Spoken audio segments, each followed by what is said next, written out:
Con nuestro comentarista Hugo Neira. Bienvenido, Hugo. ¿Qué traes esta vez? Te traigo tres cosas que son el producto de la curiosidad. Es un programa de cultura.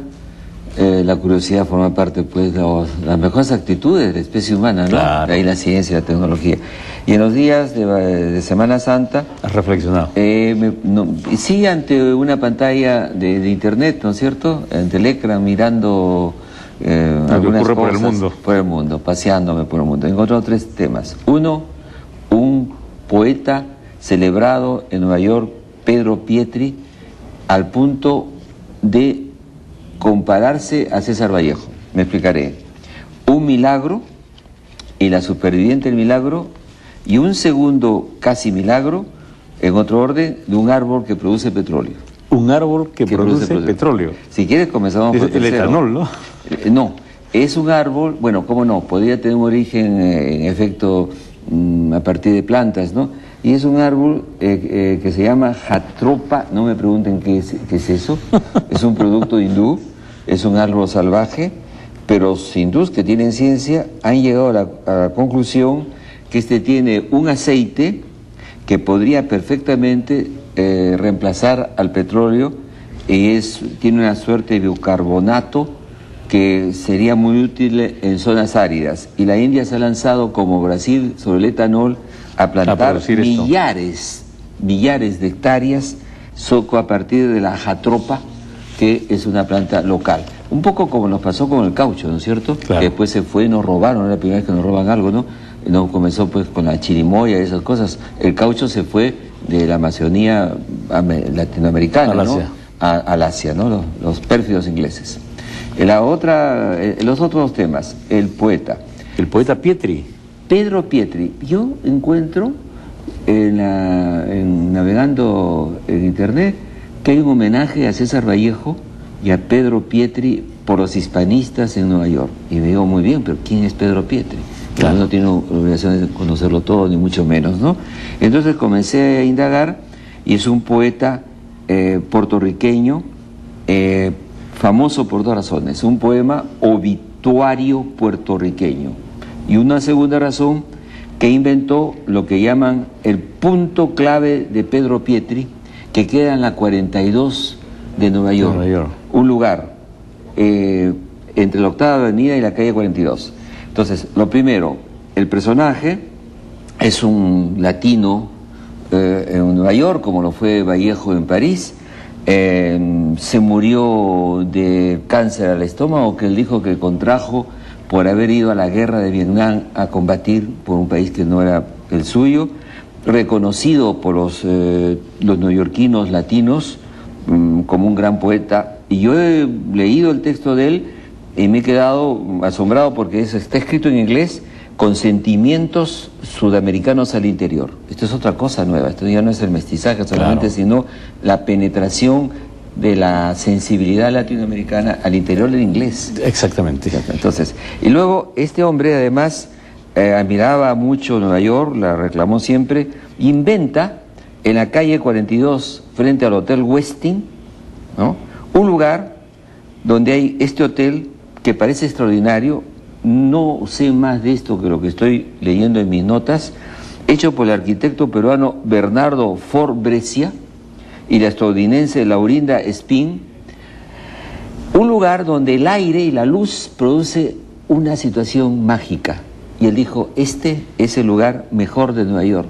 Y a partir de su muerte, ese es reconocido, ese sitio, por los poetas, los fotógrafos, los cineastas, como el punto Pietri de Nueva York, en la 42 de Manhattan, al frente del Hotel Westin, que tiene la característica, no lo he podido traer por falta de tiempo, de ser un hotel con colores chillones, un color latino en medio de Nueva York. Como los peruanos. Como los peruanos, como nuestros gustos. Entonces, bravo por don Bernardo Fort Brescia, radicado allá, y sorprendente, ¿no?, esta toma de Nueva York por la latinoamericanidad. Cuando vayas a Nueva York vas a ir de todas maneras. Supongo. Es el chimbote, he ido cada rato, es el chimbote neoyorquino, y todas las razas, todas las estadounidenses.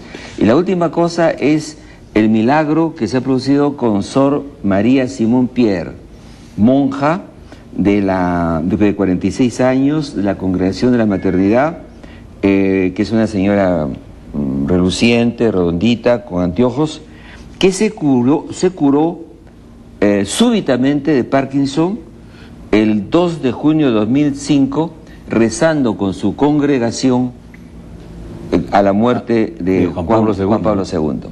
Ahora, acá hay un tema importante. Primero, tenía Parkinson, no hay vuelta que darle. Eso es científicamente comprobado. Estaba enferma, no hay duda alguna. Segundo, se curó de golpe, después de las oraciones. Y tercero, que la Iglesia ha entrado a tratar de estudiar el caso para la beatificación. Una beatificación dura de 10 a 20 años y la Iglesia es muy prudente en la materia.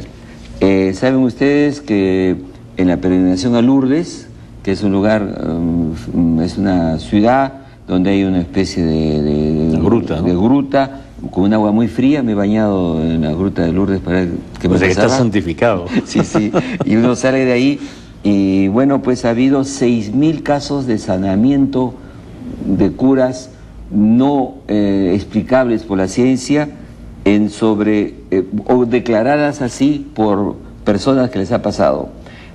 En 150 años, se cumplen en el 2008 los 150 años. ¿Qué hace la Iglesia? Considera que son realmente milagrosas, es decir, fuera de toda explicación real y científica. Razonable. O sea, no le llaman ni siquiera milagro, le llaman curas inexplicables. La Iglesia reconoce 65. ¿Quieres que te diga? 65 secciones en la naturaleza es bastante con un par es bastante. Así que yo no digo que todo lo que sea milagro, yo no digo eso, pero sin duda alguna, quizás más allá de la religión, algo hay, ¿no? Entre el cerebro humano, el estado anímico, el alma y las enfermedades. O las producimos o de pronto en algunos casos excepcionales nos curamos. No sabemos por qué. Pero la monja anda dando conferencias, está ahí entera. Esto no es un asunto... Claro. Ahora mismo está dando vueltas por toda Europa con una gran salud y ella dice pues que fue en ese momento y ya la habían desahuciado. Tenía su Parkinson, que es una cura pues de años. Y hoy día hay novedades como las células madres, pero no se aplican. Para los religiosos y para los católicos eso es un milagro. ¿Para los científicos? Para los científicos es un tema, si son científicos, que modestamente, para decirlo así, no podemos explicar. Y queda el derecho a toda la preocupación y la duda.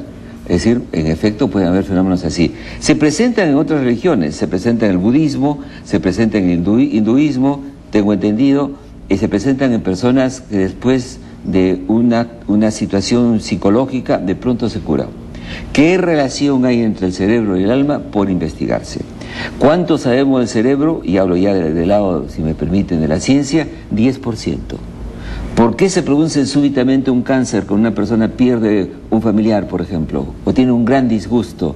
Hay que tener cuidado. O una gran depresión. Una gran depresión, hay una vinculación estadística muy fuerte. Es decir, estadísticamente es muy probable. ¿Por qué? ¿Qué lo desencadena? Si lo supiéramos, ya estaríamos curando enfermedades. Entonces, aquí no hay cuento ni truco, ¿eh?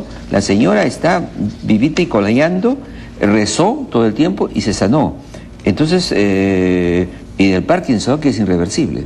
Así es. Se puede mitigar, Dios nos libre, pero no es hasta ahora curable. Se mejora. He visto en un periódico que hay un tratamiento... O se detiene por lo menos. Se detiene, ¿no? Hay unas personas en Lima que lo tienen y se detiene y lo estabilizan, pueden caminar, hablar, mediante la introducción de un sistema para producir células madres, o sea, un reciclaje del cerebro. Ya, pero la señora se ha curado. Entonces, esto es otro asunto. Entonces eran 3 noticias que a mí me suscitan pues curiosidad, cómo ocurren estas cosas tan distintas, tan interesantes, a mí me parece muy divertido. Y en realidad pues yo siempre he pensado que estudiar y tener curiosidad es divertido. Exactamente. Gracias, Hugo, como siempre. Vamos a un corte comercial. Luego de esta refrescante reflexión de Hugo Neira, vamos a un corte comercial y regresamos con una nueva secuencia del programa. Gracias, Hugo, como siempre.